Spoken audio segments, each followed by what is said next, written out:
বন্ধুরা, আপনারা কি কখনো পৃথিবীর সবচেয়ে বড় বিমান দেখেছেন, যার আকার এত বড় যে এর ভিতরে অন্য আরো একটি বিমান রাখা যাবে? এবং আপনি কি এমন একটি বিমান দেখেছেন যেটাকে টেক অফ ও ল্যান্ডিং করার জন্য 32টি চাকা লাগানো হয়েছে? এবং পৃথিবীতে এমনও কিছু বিমান রয়েছে যেটাকে দুটো বিমানকে জুড়ে তৈরি করা হয়েছে। এখন আপনারা ভাবছেন যে এই বিমানটাকে আবার কেন তৈরি করা হলো, এর সম্পর্কে আপনাদেরকে এই ভিডিওতে জানাবো। আজকের এই ভিডিওতে আপনাদেরকে আমি পৃথিবীর 10টি সবচেয়ে বড় বিমানের সম্পর্কে জানাবো, যেগুলোকে দেখলে আপনারা অবাক হয়ে যাবেন। আসুন দেখে নেওয়া যাক। সর্বপ্রথম অ্যান্টনভ AN-225 মারিয়া। এটি হলো পৃথিবীর সবচেয়ে বড় কার্গো বিমান, যেটাকে 1980 সালে ইউক্রেনে তৈরি করা হয়েছিল। 1980 সালে এই বিমানটির ব্যবহার স্যাটেলাইটকে এক জায়গা থেকে অন্য জায়গায় নিয়ে যাওয়া নিয়ে আসার জন্য করা হতো, এবং এই বিমানটিকে অন্য ছোট বিমান ও গাড়ি নিয়ে যাওয়া নিয়ে আসার কাজেও ব্যবহার করা হতো। বিমানটিতে বড় বড় মেশিন লোড করার জন্য এর পিছনের অংশকে ঠিক এইভাবে উপরের দিকে ওঠানো হতো। এরপর এর ভিতরে যে কোনো বড় গাড়ি অথবা স্যাটেলাইট ঢোকানো যেত।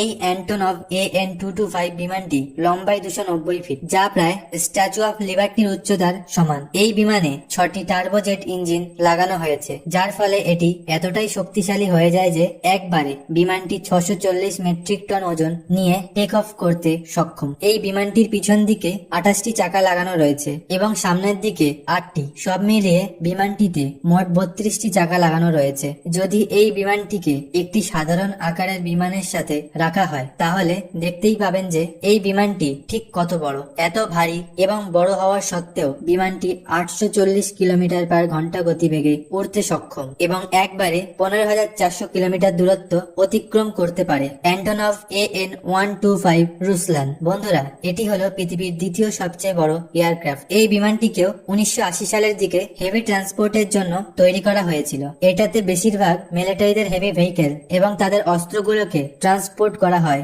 এই এয়ারক্রাফটে 4টি টার্বোজেট ইঞ্জিন লাগানো রয়েছে, যার ফলে এয়ারক্রাফটটি এত পাওয়ারফুল হয়ে যায় যে একবারে 405 মেট্রিক টন ওজন বহন করতে সক্ষম। এছাড়া বিমানটিতে অনেকগুলো চাকার ব্যবহার করা হয়েছে। বিমানটি 226 ফিট লম্বা এবং এর ডানার দৈর্ঘ্য 240 ফিট, মানে এই এয়ারক্রাফটের ডানার দৈর্ঘ্য বিমানের সম্পূর্ণ দৈর্ঘ্যের থেকেও বেশি। C5M super Galaxy. বন্ধুরা, এই এয়ারক্রাফটটি পৃথিবীর সবচেয়ে বড় মিলিটারি ট্রান্সপোর্ট এয়ারক্রাফট, যেটাকে আমেরিকার এয়ারফোর্স এর জন্য 1980 সালে তৈরি করা হয়েছিল। এই বিমানটির দৈর্ঘ্য 247 ফুট এবং এর ডানার দৈর্ঘ্য 222 ফুট। এছাড়া এই বিমানে 4টি উচ্চ ক্ষমতা সম্পন্ন ইঞ্জিন লাগানো রয়েছে, সেই কারণে এটি একবারে 381 মেট্রিক টন ওজন সহ টেক অফ করতে পারে। এই সুপার গ্যালাক্সি এয়ারক্রাফটটি মিলিটারি সরঞ্জামকে ট্রান্সপোর্ট, বন্যায় আটকে পড়া মানুষদের উদ্ধার করার জন্য এবং এই ধরনের এলাকায় খাদ্য পৌঁছানোর জন্য এটাকে ব্যবহার করা হয়। এই বিমানটির আকার এতটাই বড় যে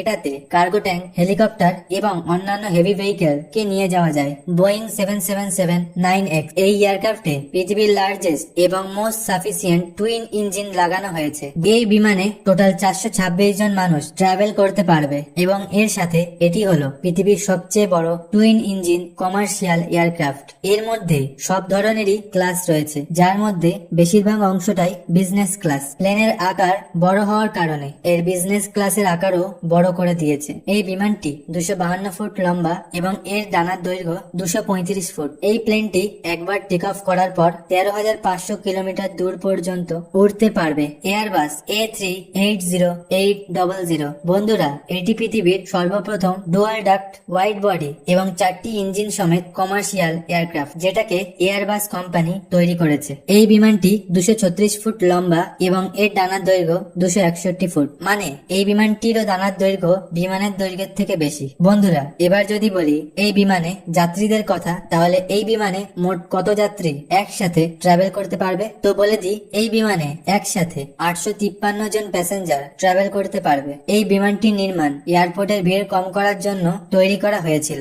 euro space line super Galaxy. বন্ধুরা, এই বিমানটি এয়ার বেলুন নামে পরিচিত। এটাকে নাসা দ্বারা 1965 সালে তৈরি করা হয়েছিল। এই বিমানটির এইরকম ডিজাইন করার প্রধান কারণ ছিল এই বিমানের সাহায্যে স্যাটেলাইটকে এক জায়গা দিয়ে অন্য জায়গায় নিয়ে যাওয়া নিয়ে আসা করা হয়। একটি নর্মাল বিমানের আকার ছোট হওয়ার কারণে তাতে কোনো স্যাটেলাইট নিয়ে যাওয়া নিয়ে আসা যায় না। সেই কারণে নাসা নিজে এই বিমানটিকে তাদের সুবিধার জন্য তৈরি করে। এই বিমানটি লম্বায় 141 ফুট এবং ডানার দৈর্ঘ্য 156 ফুট। State launch. বন্ধুরা, আপনারা আপনারা এর আগে এই ধরনের বিমান হয়তো দেখেননি। এই বিমানটিকে দেখার পর আপনি বুঝতেও পারবেন না যে এই বিমানটির কাজ কি, কেন এটাকে তৈরি করা হয়েছে। আসলে বন্ধুরা, এই বিমানটিকে রকেট লঞ্চ, স্যাটেলাইট লঞ্চ করার ক্ষেত্রে ব্যবহার করা হয়। তাছাড়াও এই বিমানটির ডানা পৃথিবীর সবচেয়ে লম্বা, যার দৈর্ঘ্য 384 ফুট। এই ডানা এতটাই বড় যে এর আকার একটি ফুটবল মাঠের আকারের মতো হয়ে থাকে। এই বিমানটি কোনো রকেট অথবা স্যাটেলাইটকে